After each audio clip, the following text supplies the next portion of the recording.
Hello, I've decided to do this review live, so to speak, because I wanted to try out the new microphone.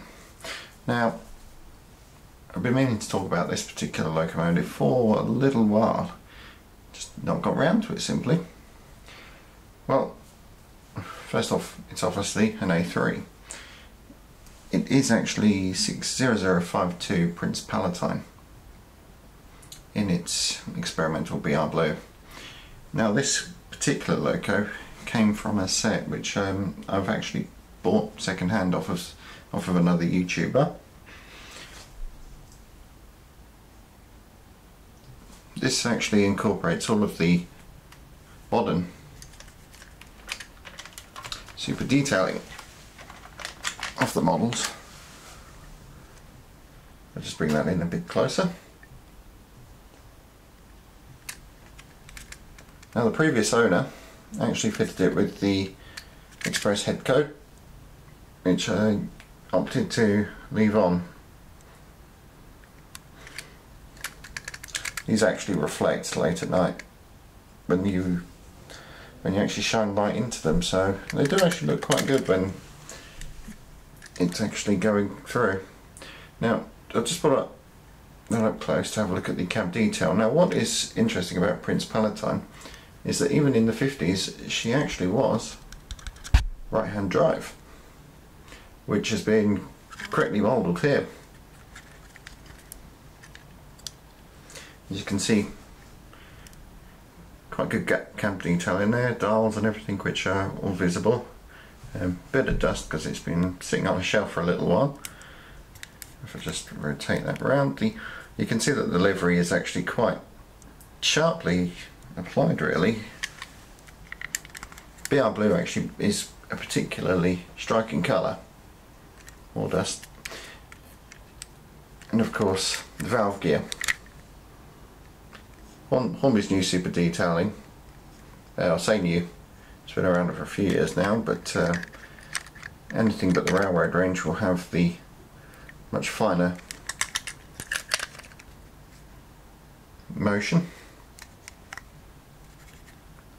Even more detail to be noted here, as well as the builder's plate, which is actually legible.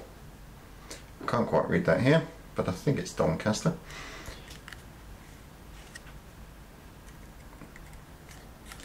And other various fitments. Single chimney, as she was at the time this has been modelled.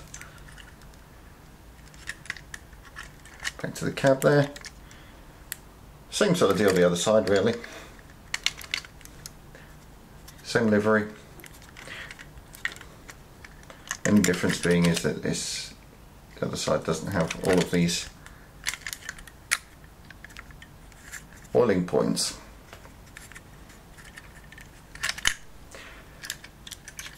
Older style connection. Now this is DCC fitted, although unfortunately I can't run it at the moment simply because I don't have the equipment to hand. I'll just rotate that round more. Yeah, you can see the buffer beam detail with the Leicester shed on there. Banjo dome, which is an A3, and of course the whistles and the valves. Fantastic full plate, which is slightly cocked up as to stop it from interfering with the tender. Which brings me on to the next point. Now, this is when the sun comes out, isn't it? And ruins everything. Alright. I've actually taken the coal out of this one because I will be putting in real coal. I just haven't actually been bothered to do it yet. Now, pretty much standard for Hornby super detail is the sprung buffers, and of course the NEM pockets.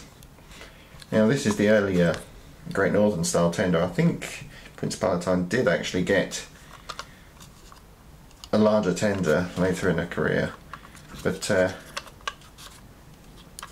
yeah, this is correctly modelled for the early 50s, with of course the cycling line. Now just to bring it into point, still a bit of dust there, but you can see the actual cab detail transfers itself into here as well, with all of the various markings, the tender number, etc. And underside, I've not actually fitted the brake rodding, but yeah, no hurry with that. Brake pipes, of course.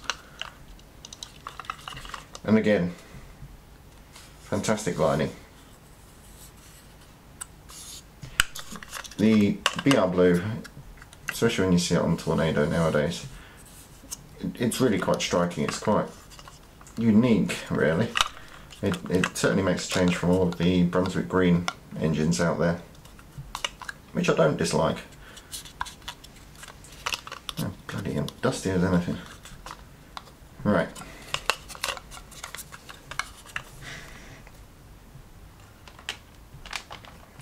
Like I say, this model is DCC fitted. The chip is actually in the loco, which unusually for the more modern locomotives, they've actually started putting it in the tender. It doesn't bother me. I'm not going to be fitting sound to this particular one. However, upstairs I've got the Black Scotsman, and that's actually got the tender fitting. I've also got